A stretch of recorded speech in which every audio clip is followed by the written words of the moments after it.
کتاب قصر اپستین یا اونجور که به فارسی ترجمه شده اسرار قصر اپستین یکی از اولین کارهای الکساندر دوما پدره. الکساندر دوما در سال 1802 به دنیا آمد و در سال 1843 این کتاب رو نوشت.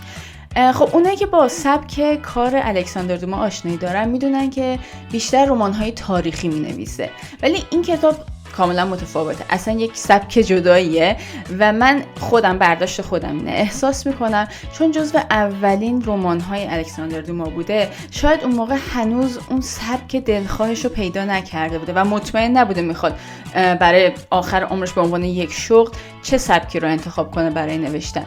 برای همین این سبک کاملا متفاوته. من فکر میکنم سال اول یا دوم دبیرستان بودم که این کتاب رو دست گرفتم و شروع کردم بخوندن و اون موقع خیلی جذب این کتاب شدم.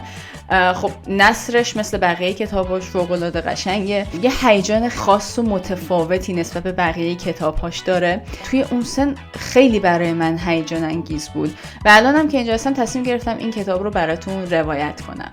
خب فکر میکنم به اندازه کافی برای مقدمه و دلیل اینکه چرا این کتاب رو انتخاب کردم صحبت کردم.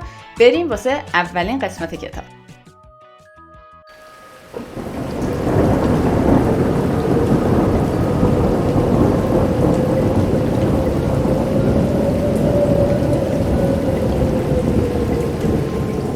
یکی از شب‌های سرد و زمستونی سال 1841 میلادی توی خونه یکی از پرنسس‌های شهر فلورانس یک مهمانی برگزار شده بوده. مهمانی تقریبا رو به آخراش بوده که مهمونا دور هم جمع شده بودن و نشسته بودن و بیرونم خب هوا سرد بوده، بارونی بوده. میگن چیکار کنیم چیکار نکنیم، شروع میکنن دور هم خاطره تعریف کردن. قصه چی بوده؟ قصه این بوده که پیشنهاد میدن، میگن هر کدوم از ما بیایم یک اتفاقی رو که برای خودمون افتاده و خودمون تجربهش کردیم و یکم ماوراءالطبیعه قاطیش هست برای همدیگه تعریف کنیم. احتمالا همین کاری که ما خودمونم یه ذره جوان‌تر بودیم وقتی با دوستام دور هم جمع می‌شدیم انجام میدادیم، قصه‌ای ترسناک برای همدیگه تعریف می‌کردیم. اینم تو همون مایه ها بوده. قاطی این آدما یک نفر بوده به نام کنت الیم. کنت الیم یک جوونی بوده قد بلند، لاغرندام، با موهای بور بلند و یک چهره محزونی داشته، یکم انگار همیشه از یه چیزی ناراحت بوده و هر موقع تو مهمونی‌های قبلی یا تو هر جمع دیگه‌ای هر موقع صحبت از اتفاقات ماوراءالطبیعه می‌شده کنت الیم میگفته من یکی که باور دارم، من یکی اصلا هیچ شکی ندارم.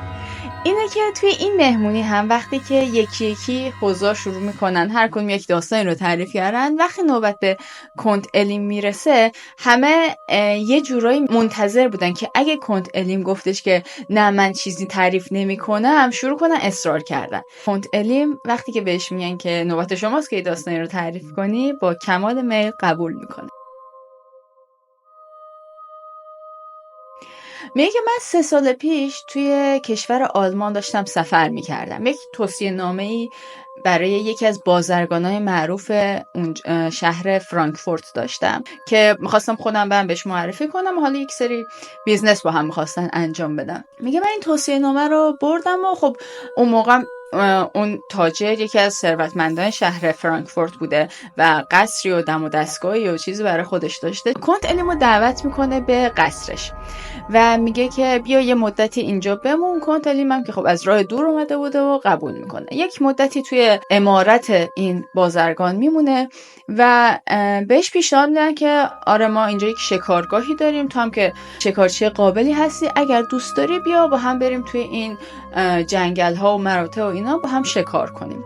کنت الیم هم از خود خواسته قبول میکنه. 1-2 بار میرن به شکار و یکی از این روزهایی که به شکار رفته بودن کنت الیم یه جورایی جوگیر میشه و با سگش میره دنبال این کپکای، در واقع شکار اصلی اون مرتع و جنگل‌های اطراف کپک بوده. میره دنبال اینا و میرسه به یه دره، انقدر دنبال اینا ادامه میده به رفتن که به یه جایی میرسه که میبینه که اطراف اصلا براش آشنا نیست و مثل اینکه گم شده. اون موقع هم ماه اکتبر بوده و توی پاییز هوا شروع میکرده زودتر تاریک شدن و کنت الیم تا به خودش میاد میبینه که هوا داره تاریک میشه و از شانس بدش بارون و رعد و برق هم شروع کرده بوده به اومدن.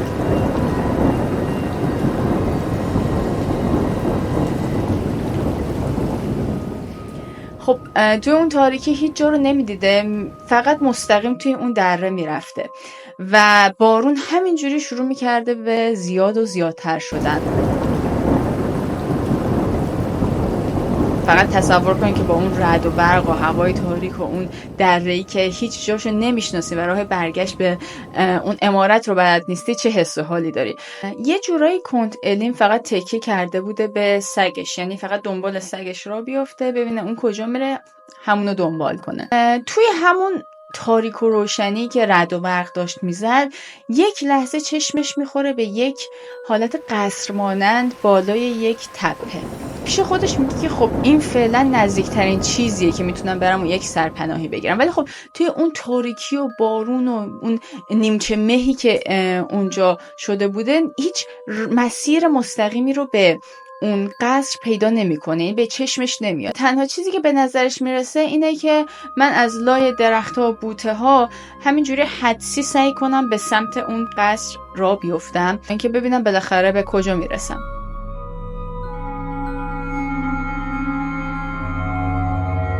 شروع میکنه به اون سمت راه رفتن و از لای درخت ها و جنگل همینجوری داشته عبور میکرده و این راه انگار تموم نمیشده، یعنی یک راه طولانی، مخصوصا وقتی که داره بارون میاد، سر تا پاتون خیس شده، همه لباسا خیسه، راه انگار کش میاد.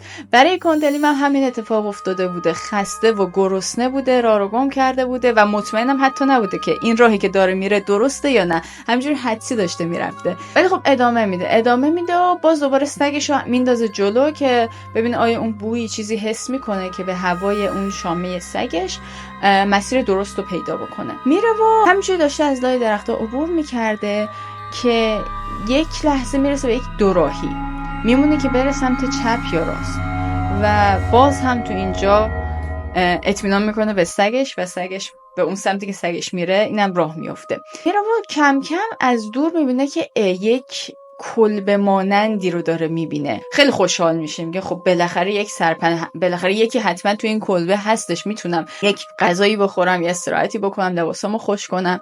بر همین انرژی میگیره و زودتر راه میره تا برسه به اون کلبه. میرسه به کلبه ولی از شانس بدش میبینه که هیچ چراغی توی اون کلبه روشن نیست و انگار که کسی توی اون کلبه زندگی میکنه.